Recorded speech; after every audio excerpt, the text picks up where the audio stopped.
Today I would like to talk about drawing statues or sculptures. Why do I think that drawing sculptures is important? Because, well, what the artist had to do here was to simplify a complex shape like the head. And their effort in simplifying can teach us a lot about the shapes of the head itself. So, let's look at this for instance.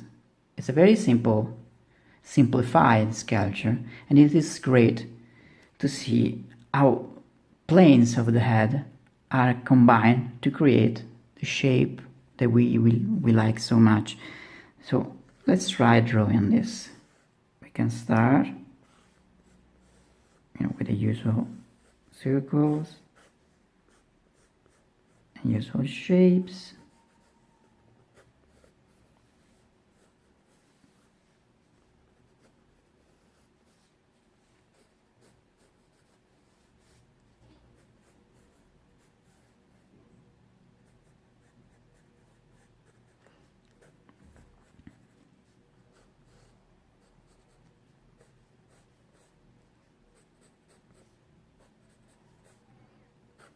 Okay. The very interesting part here is really the big masses. So let's start from this. And this. Then we have the nose placed pretty much here. And the mouth.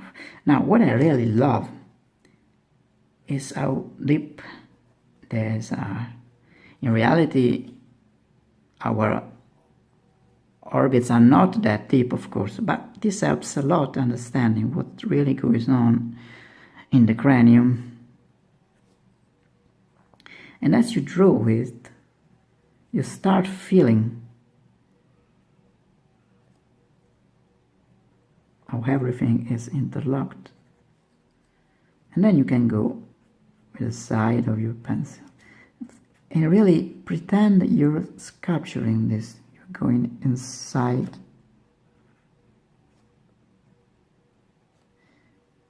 Yes. And then if we look at the eye, then it is another ball, simple ball, which is surrounded and covered.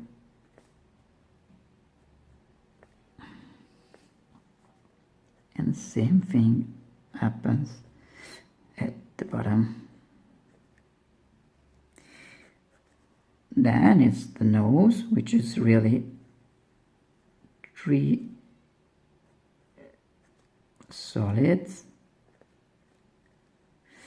And you can see by how the light turns.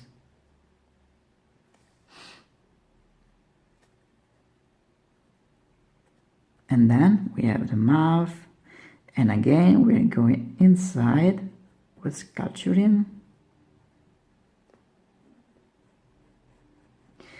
This is something you can do easily with a pencil.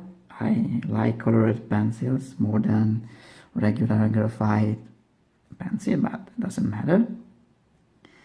And see how deep is here too.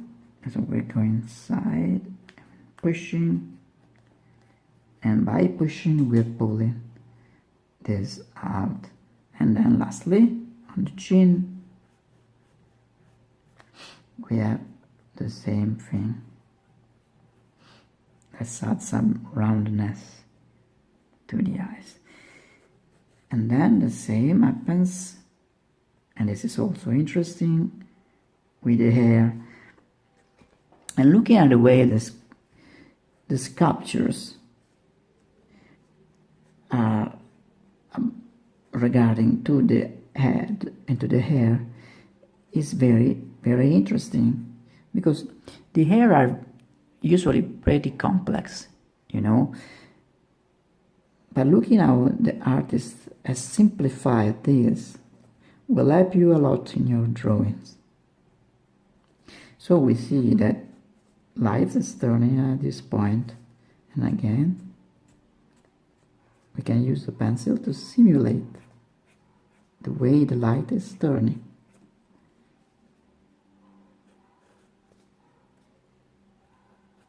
Of course, this is very simplified, it's just a demo. But again, we have another change of light.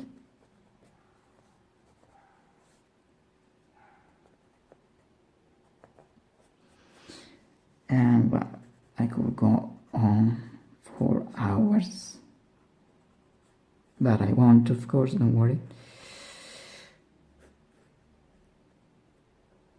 So what I really love is that when you understand what are the major masses that are behind a face, then you can apply the same principle to real portraits. For instance, like this one. Let's not even look at the reference yet. Let's see how the same concept can be applied to this drawing. I just replicate what I did here, because, of course, it's really the same happening at the cranium level.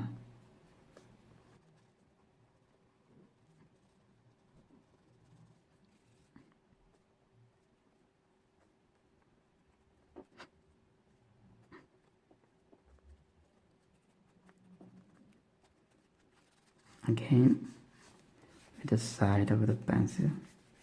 Yeah, really just replicating what I did here. We are literally transferring the lighting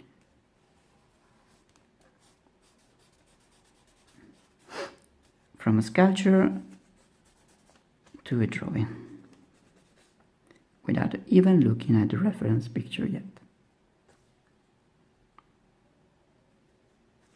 And if you indeed open the original picture, you'll see that the shade is pretty much the same.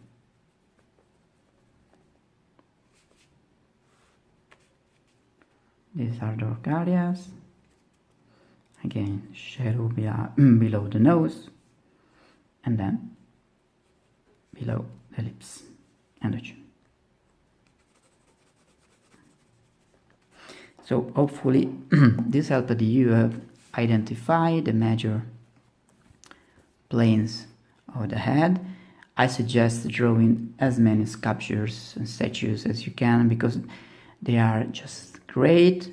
They are a super simplified version of the real head, and the simple fact that they have no colors and they're monotone usually helps a lot, because stripping out colors you can simplify and focus on the major masses. And as a bonus, if you happen to have a chance to get one of these are super helpful, as they really show you what are the planar, what are the planes of the face, and how light interacts with the head. And you can see here, this is what we did here. We have this major depression in the cranium, which is where the eyeballs are. And that's it.